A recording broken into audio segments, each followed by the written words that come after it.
Hello viewers, আসসালামু আলাইকুম। আশা করি সবাই ভালো আছেন। আমি শাহজাহান শিকদার চলে আসলাম আপনাদের সামনে নতুন একটা ভিডিও নিয়ে, নতুন একটা সাবজেক্ট নিয়ে কথা বলার জন্য। প্রিয় বন্ধুরা, আজকে আমি আমার কনটেন্টের সাবজেক্টটা নির্ধারণ করেছি একটা আলোচিত বিষয় নিয়ে এবং আপনাদেরকে শুরুতেই বলে দিচ্ছি প্রিয় সাকিবিয়ানরা, আপনারা যারা আমার ভিডিওগুলো এতদিন দেখে আসছেন, আমি অনেকদিন পরে আজকে সাকিব খানের বাইরে এসে নতুন একটা কনটেন্ট, নতুন একটা আলোচিত বিষয় নিয়ে কথা বলতে এসেছি প্রিয় বন্ধুরা। হয়তো আগামীকাল আমি আবারও সাকিব খানের নতুন কোনো খবর নিয়ে আসব। তাই আপনারা যারা সাকিবিয়ানরা আছেন, প্রিয় বন্ধুরা, ক্ষমা সুন্দর দৃষ্টিতে আমার আজকের ভিডিওটা দেখবেন। আমি আজকে আমার কন্টেন্টের থাম্বনেলটা নির্ধারণ করেছি বিপদে ফিমেল 4 এই বলে। বিস্তারিত কথা বলবো, সুন্দর করে বলবো, সব খুলেই বলবো। তার আগে আপনাদেরকে বলে রাখি, আপনারা যদি আমার ইউটিউব চ্যানেলে নতুন হয়ে থাকেন, আজ প্রথম হয়ে থাকেন, অবশ্যই আমার ইউটিউব চ্যানেল শাহজাহান শিকদার আপনারা সাবস্ক্রাইব করে নেবেন। আর যদি আমার ফেসবুক পেজ শাহজাহান শিকদার আজ আপনারা প্রথম হয়ে থাকেন, অবশ্যই লাইক এবং ফলো দিয়ে আমার পাশে থাকবেন। প্রিয় বন্ধুরা, প্রিয় ভিউয়ার্স, আজকে আমি যে বিষয়টা নিয়ে কথা বলতে এসেছি সেই বিষয়টা হলো আমাদের বাংলাদেশের জনপ্রিয় পরিচালক হিসাবে ধরা হয়, নাট্য পরিচালক হিসাবে ধরা হয় যে মানুষটা, যার নাটক লক্ষ লক্ষ মানুষের মনে ব্যাপক বিনোদনের সৃষ্টি করে, তিনি হলেন কাজল আরেফিন অমি। হ্যাঁ, কাজল আরেফিন অমি এমন একজন পরিচালক যিনি অনেক এন্টারটেনমেন্ট আমাদেরকে গত কয়েক বছর যাবত উপহার দিয়ে আসছেন এবং সেই কাজল আরেফিন অমির কিছু সিরিজ আছে যে সিরিজগুলো মানুষ সব সময় দেখার জন্য অধীর আগ্রহে অপেক্ষা করে থাকে। তার মধ্যে উল্লেখযোগ্য একটা সিরিজ হলো ফিমেল সিরিজ। হ্যাঁ প্রিয় বন্ধুরা, ফিমেল 1 সাদরে গ্রহণ করেছে, ফিমেল 2, ফিমেল 3 সবাই ব্যাপকভাবে গ্রহণ করেছে। এবার পবিত্র ঈদুল আজহাতে কাজল আরেফিন অমি এবং তার টিম ফিমেল 4 নিয়ে আসছে। প্রিয় বন্ধুরা, আপনাদেরকে একটু বলে রাখি, এই প্রথম কাজল আরেফিন অমির কোনো সিরিজ ফিমেল সিরিজের কোনো সিরিজ এই প্রথম ইউটিউবের বাইরে, অর্থাৎ বঙ্গতে একটা ওটিটি প্ল্যাটফর্মে এটা হচ্ছে, আপলোড হবে এবং পবিত্র ঈদুল আজহা এবং সবাইকে 20 টাকা দিয়ে সাবস্ক্রিপশন করে এরপরে আপনারা আপনাদের এই ফিমেল জনপ্রিয় সিরিজটি দেখতে পাবেন। কিন্তু এই সিরিজটা যত টাইম ঘনিয়ে আসছে ততই একটা এই সিরিজের উপরে মানুষের একটা ক্ষোভ, রাগ জন্ম হচ্ছে প্রিয় বন্ধুরা। অর্থাৎ টোটাল বর্তমান যে সিচুয়েশনটা, সে সিচুয়েশন অনুযায়ী টোটাল একটা মহা ফাপড়ে পড়ে গেছে ফিমেল 4 অথবা কাজল আরেফিন অমির টিম মেম্বাররা এবং কাজল আরেফিন সহ, অমি সহ।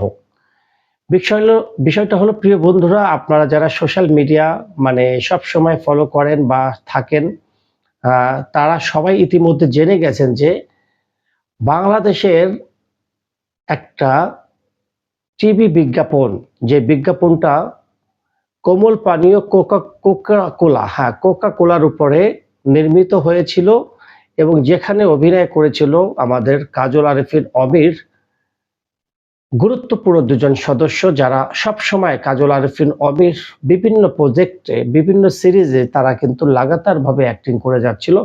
মূল কথায় বলা যায় যে তারা কিন্তু কাজল আরেফিন অমির হাত ধরেই কিন্তু অভিনেতা হিসেবে জনপ্রিয়তা অর্জন করেছিল। তাদের মধ্যে একজন হলো পরিচালক শরাফ আহমেদ জীবন, যিনি এতদিন কিন্তু পরিচালক হিসেবে তিনি ব্যাপক দক্ষতা বা সুনামের নাম করেছেন। কিন্তু ব্যাচেলার পয়েন্ট কাজল আরেফিন অমির অমর একটা সৃষ্টি যদি বলা হয়, সে ব্যাচেলার পয়েন্টে বোরহান চরিত্রে কিন্তু অসাধারণ অভিনয় করে তাক লাগিয়ে দিয়েছিলেন যে মানুষটা, তার নাম হলো শরাফ আহমেদ জীবন।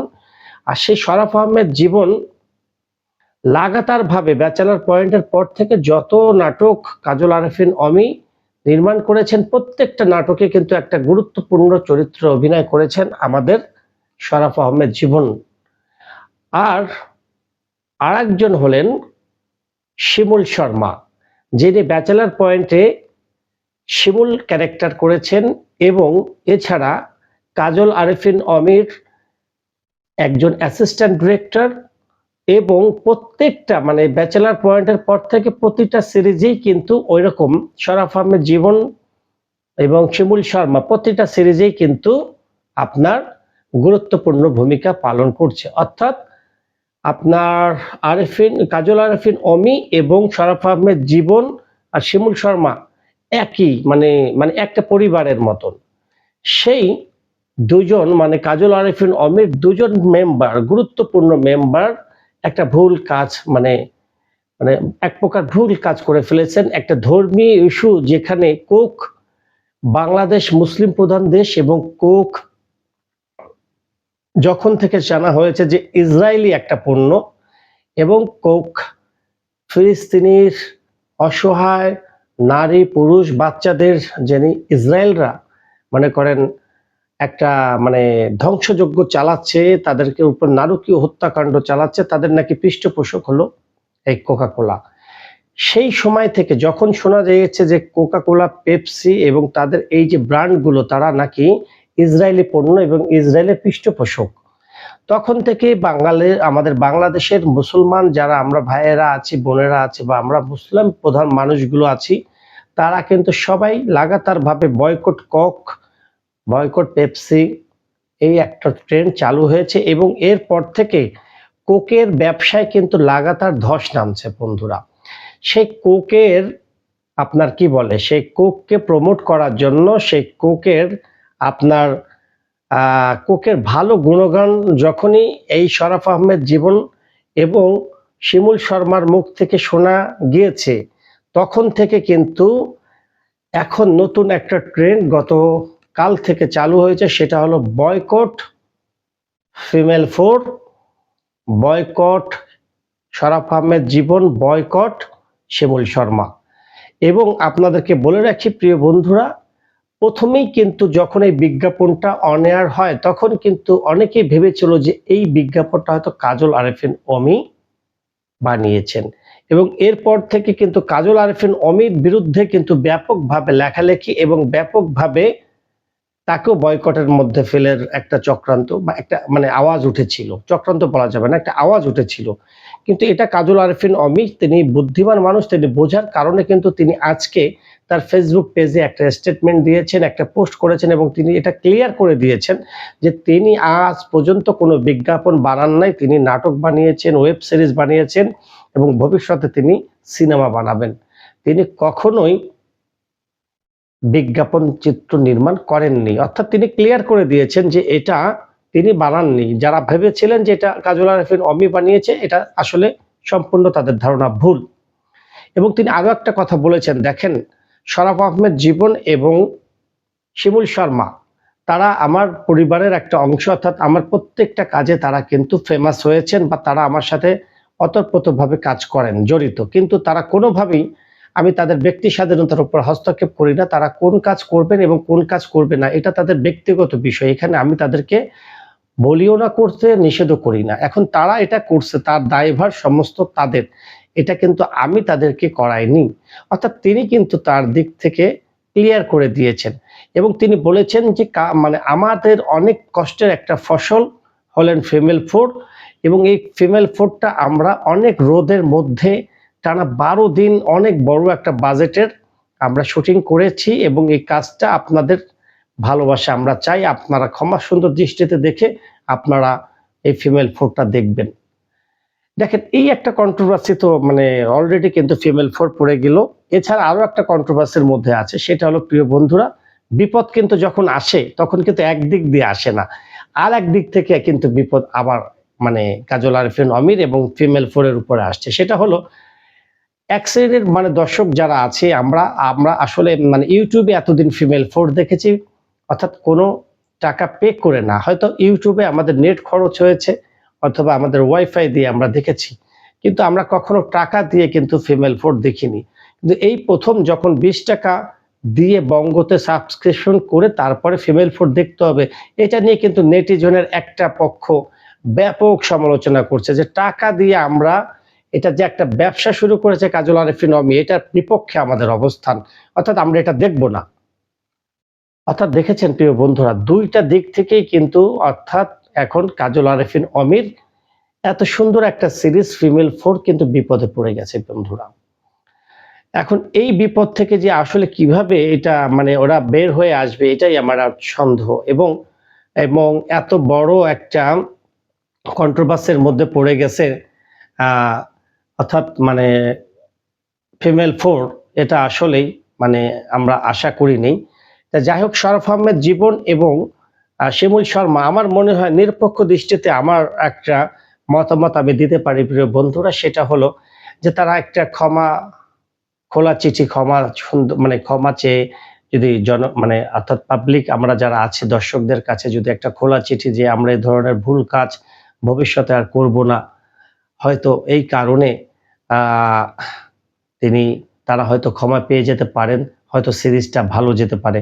কিন্তু যেভাবে বয়কটের ডাক আসছে, তাতে যদি এটা তারা না করেন, আমার মনে হয় তারা একটা বড় বিপদে মানে ফিমেল 4 সিরিজটা পড়বে। এবং আপনাদেরকে প্রিয় বন্ধুরা বলে রাখি, শুধুমাত্র ফিমেল 4 না, কাজল আরিফিন অমির কাছে শত শত লক্ষ লক্ষ মানুষ, বিশেষ করে যারা ফেসবুক সামাজিক যোগাযোগ মাধ্যম ব্যবহার করেন, তারা কিন্তু খোলা চিঠি, মানে তারা কিন্তু একের পর এক রিকোয়েস্ট করছেন, সেটা হলো বা কাজল আরিফিন অমি যেখানে একটা মানে পোস্ট দিয়েছেন, সেই পোস্টের কমেন্ট বক্সে কিন্তু অনেকেই কিন্তু একটা কথা বলছে, হ্যাঁ আপনাকে আমরা মানে কোনো ব্লেম করছি না, কিন্তু আপনাকে ভবিষ্যতে একটা দিক চিন্তা করতে হবে, সেটা হলো শরফ আহমেদ জীবন এবং শিমুল শর্মা, এই দুইজনকে আপনি যদি আগামীতে আপনার কোনো কাজে নেন, তাহলে আমরা কিন্তু আপনার আগামী কাজগুলো কিন্তু বয়কট করব। এই যে একটা মহা বিপদের মধ্যে কাজল আরিফিন অমি এবং তার টিম ফিমেল 4, মানে তার মানে এত স্বপ্নের একটা প্রজেক্ট ফিমেল 4 পড়ে গেল বন্ধুরা। এইটা নিয়ে আজকে আমি মূলত কথা বললাম। মূল কথাটা হলো এটা যে কেন তারা কোকের বিজ্ঞাপনটা করলো। আমি একজন মুসলমান, আমি আমার দৃষ্টিকোণ থেকে যদি বলি প্রিয় বন্ধুরা, আমার মনে হয় এই মুহূর্তে আমার মনে হয় যখন এত বড় একটা কাজ তাদের রিলিজ হবে এবং সেই কাজটা এবং টাকা দিয়ে দেখতে হবে, তখন সেই মুহূর্তে আমার মনে হয় শরফ আহমেদ জীবন এবং শিমুল শর্মার এই ধরনের কন্ট্রোভার্সিয়াল মানে অ্যাডে তাদের অভিনয় না করাটাই আমার মনে হয় বেটার ছিল। কারণ বাংলাদেশ একটা মুসলিম প্রধান দেশ এবং মুসলমান সংখ্যাগরিষ্ঠ দেশ। সেখানে এরকম মানে মুসলমান শত শত লক্ষ লক্ষ ফিলিস্তিনি মুসলমানদের উপর যারা মানে অর্থাৎ এই মানে এটা কথা নাকি যে ইসরায়েলের মানে ইসরায়েল কথা না, এটা আসলে বাস্তবে হচ্ছে কথা না। ইসরায়েলরা অত্যাচার করছে, হত্যা করছে এবং তাদের পৃষ্ঠপোষক নাকি কোক। আমি আসলে অতদূর জানি না। তবে এইরকম কন্ট্রোভার্সিয়াল মানে আমার মনে হয় প্রজেক্ট তাদের কাজ না করাটাই উচিত ছিল। যাক, সেটা তাদের ব্যক্তিগত বিষয়। তবে আমি যে এতটুকু বলতে পারি প্রিয় বন্ধুরা, মহা একটা বিপদের মধ্যে ফিমেল 4 আছে, কাজল আরিফিন অমি আছে, সেটাই আজকে আপনাদের সামনে বলার চেষ্টা করলাম। জানি না কিভাবে এটা এইখান থেকে বেরিয়ে আসবে বা আদৌ বেরোতে পারবে কিনা। আমি তো এখন সন্দিহান যে আসলে ফিমেল 4 এর আগের মানে সিরিজগুলোর মতো যেভাবে বয়কটের ডাক আসছে, সেভাবে মানে আসলে তারা কতটুকু সাকসেস হতে পারে, সেটাই এখন দেখার বিষয়। তবে নিরপেক্ষ দৃষ্টিতে আমি একটা কথা বলবো, সেটা হলো প্রিয় ভিউয়ার্সরা, প্রিয় বন্ধুরা, আপনারা যারা ফিমেল সিরিজের ভক্ত বা কাজল আরিফিন অমির ভক্ত, তাদের কাছে আমি বলবো কাজল আরিফিন অমির পূর্ববর্তী কাজের মানে দিক মানে কথা চিন্তা করে তাকে ক্ষমা সুন্দর দৃষ্টিতে মানে গ্রহণ করে এই কাজটা আপনারা দেখবেন। হয়তো 2 জন মানুষ অভিনেতা ভুল করেছে, তাদের জন্য পুরো টিমটাকে আপনারা দোষারোপ করবেন না। কাজল আরিফিন অমি বাংলাদেশের কিন্তু একজন নামকরা ডিরেক্টর, যিনি আমাদেরকে ব্যাচেলার পয়েন্ট, তারপরে আপনার বিদেশ, তারপরে আপনার কিডনি, শেষমেশ, দই, অসংখ্য সুন্দর সুন্দর ফিকশন আমাদেরকে উপহার দিয়েছেন, আমাদেরকে সিরিজ উপহার দিয়েছেন প্রিয় বন্ধুরা। তাই আপনাদের কাছে আমার এটা রিকোয়েস্ট, মানে আমি একজন মিডিয়া কর্মী হিসাবে, আমি একজন ছোট অভিনেতা হিসাবে, পরিচালক হিসাবে আপনাদের কাছে আমার রিকোয়েস্ট যে আপনারা অবশ্যই অমিকে, অর্থাৎ কাজল আরিফিন অমিকে আপনারা ক্ষমা সুন্দর দৃষ্টিতে দেখে তার এই সিরিজটা বয়কট করবেন না, তার পাশে থাকবেন। প্রিয় বন্ধুরা, এটা ছিল আজকের আমার বিষয়, আজকের কন্টেন্ট। যদি আপনাদের ভালো লেগে থাকে, অবশ্যই আমার চ্যানেল, ইউটিউব চ্যানেল এবং আমার ফেসবুক পেজ শাহজাহান শিকদারের পাশে থাকবেন। আমাকে বেশি বেশি সাপোর্ট দিবেন। তাহলে আমি আবার নতুন কোনো খবর নিয়ে আপনাদের সামনে আসতে পারবো। সবাই ভালো থাকবেন, সুস্থ থাকবেন। আসসালামু আলাইকুম।